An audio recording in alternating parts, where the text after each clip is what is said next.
Well, hey, good morning, folks.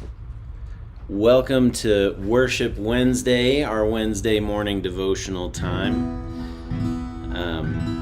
Ziva is not up here. The dog, Ziva, is not up here on the couch with me. She is pacing around the house. She wants to go out in the yard, and I'll let her out later, but she might get barky if I let her out there now. But yeah, it's wonderful to be with you this morning on this beautiful, crisp morning. Feels like fall is in the air, which is pretty cool. That was an unintended pun, which is fantastic in my perspective.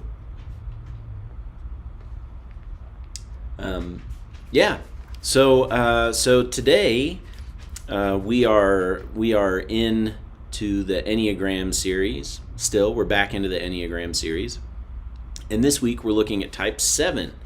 And you know, it's funny. I was watching Morgan's devotional yesterday. She mentioned how much she loves Type 7s, and I'm the same way. I love Type 7s, and there's part of me that wonders if I love 7s partially because I'm a 5, because Morgan is too. So I don't know. I haven't talked to her about it, but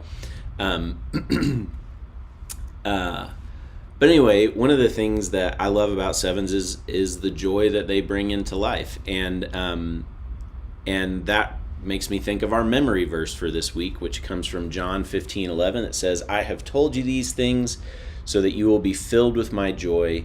Yes, your joy will overflow." The joy-filled person. It's such an awesome thing, and when you look at today's devotional text, it comes from the book of Ecclesiastes, and Solomon is attributed as being a Type 7 person. I think, in my opinion, I think he's probably a Type 5. That's just one guy's opinion, so I'm not an Enneagram expert, so I could be way off base there, but I think he's probably a Type 5, because once you start going down this Enneagram thing, you'll see that if Type 5 is your core style, you go to Type 7. You move toward a Type 7 under times of stress or times of pressure. And I'm imagining that being the king of Israel would be a pretty stressful thing to do. But that's just, I don't know. I mean, everybody's got everything in them, so who knows? That's just kind of my take on it, for what it's worth. But it's kind of that passage in Ecclesiastes that it's like there's time for everything, and who knows. So let's try to enjoy what we can. And as I was thinking about songs for the Enneagram 7 type, one of the songs that came to mind was this song called "Graves into Gardens," because it's like seeking out the good in life, seeking out joy, seeking out beauty in life, and saying I look all over the place for it, but there's something that I don't find until I find it in you. So that's going to be the song that I sing for us today. But before I do, let me check in on our comment section and see who else here. Say good morning to some folks. Hey Jenny, hey Mary, hey Raymond and Luann. It's wonderful to be with y'all. If you are here, please feel free to comment and say hey in the comment section there of this video. I'd love to hear from you. Love to say hey to you. So let's sing this song, "Graves into Gardens."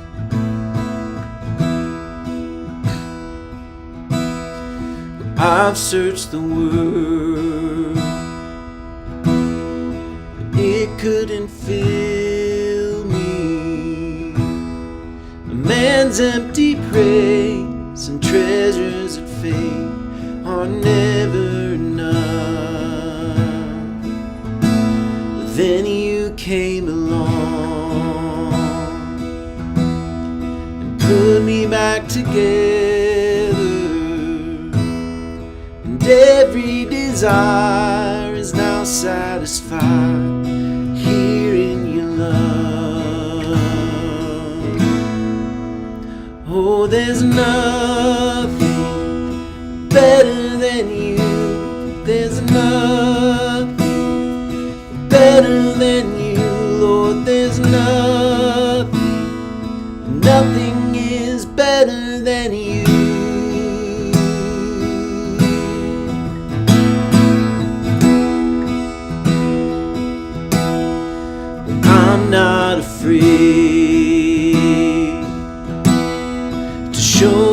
my weakness, my failures and flaws. Lord, you've seen them all, and you still call me friend. 'Cause the God of the mountains is the God of the valley.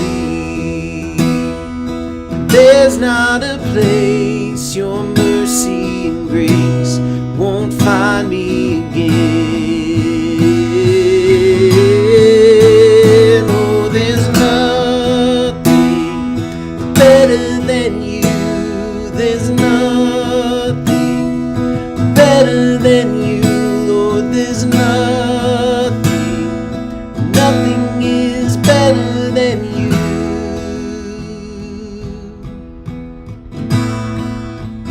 You turn mourning to dancing. You give beauty for ashes.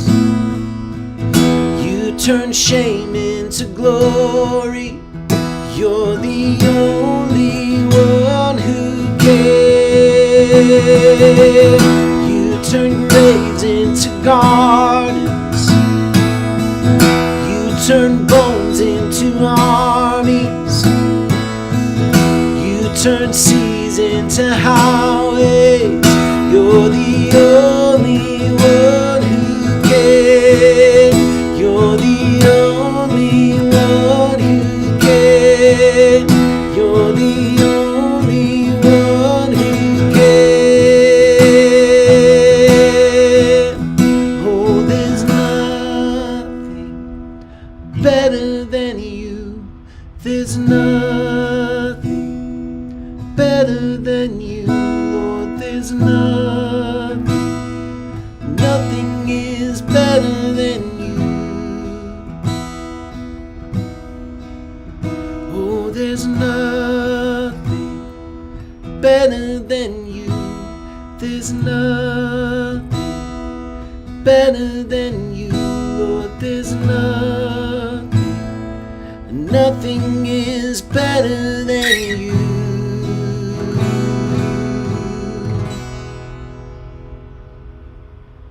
Amen. Well, I do hope that the goodness of God is felt by us, is something that we experience today. And maybe if you have experienced it, you could share a glory sighting in the comment section, wherever that might be. But yeah, so we're gonna continue in our time together. In the midst of this Enneagram series, I've been kind of taking us through a series of songs by an artist called Sleeping at Last. And so, even as we get here in the later numbers of the series, he's still got some songs to share with us.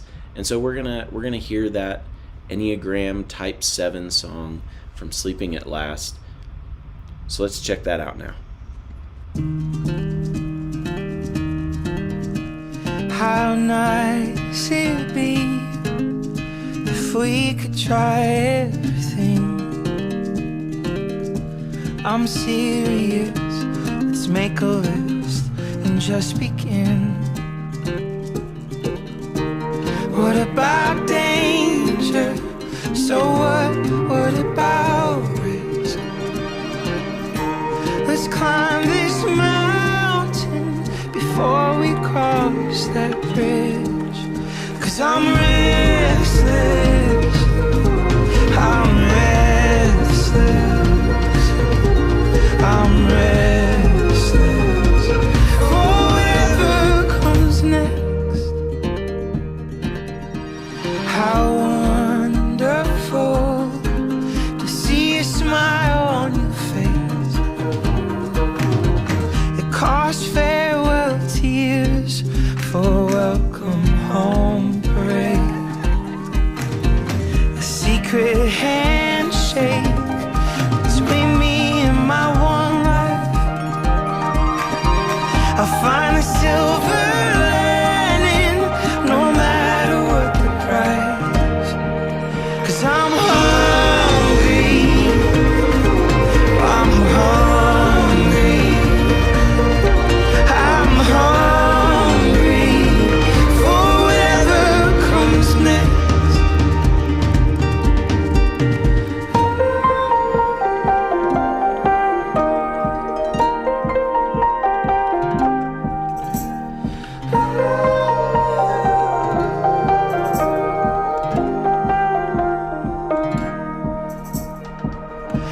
me tell you another secret of the tree. It feels like sinking when I'm standing in one place. So I look to the future and I book another flight. When everything feels heavy, I've learned to travel light. But I wanna be here, truly be here, to watch the ones that I love bloom. And I wanna make room to love them through and through and through and through the slow and barren seasons too.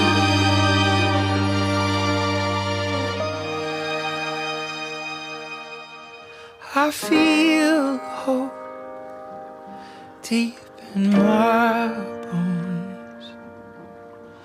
Tomorrow will be beautiful. Yeah, I'm ready. God, I'm ready. Oh, I'm ready. Restless and hungry. I'm ready for whatever comes next.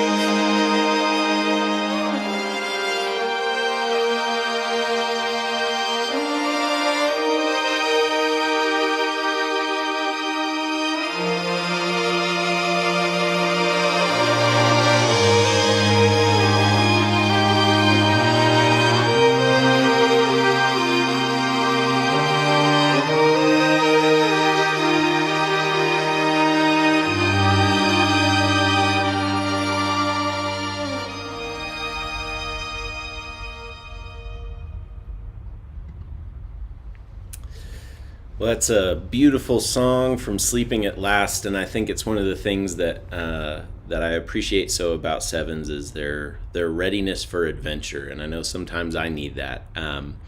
And I was reminded, both in thinking about Type 7s and hearing that song and some other things, and I'm sure it's come up this week before, but this quote from St. Augustine that says, "Thou hast made us for thyself, O Lord, and our heart is restless until it finds its rest in thee." I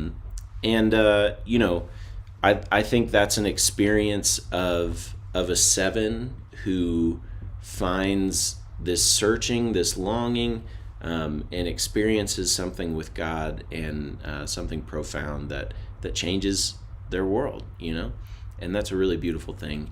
And so it's my hope that we all would experience some beauty, we'd experience some adventure, we'd be willing to go there with the calling to explore, to find what God has for us today. And so with that, I'll sign off, and I will see y'all soon. I hope you have a wonderful day. Take care. Bye-bye.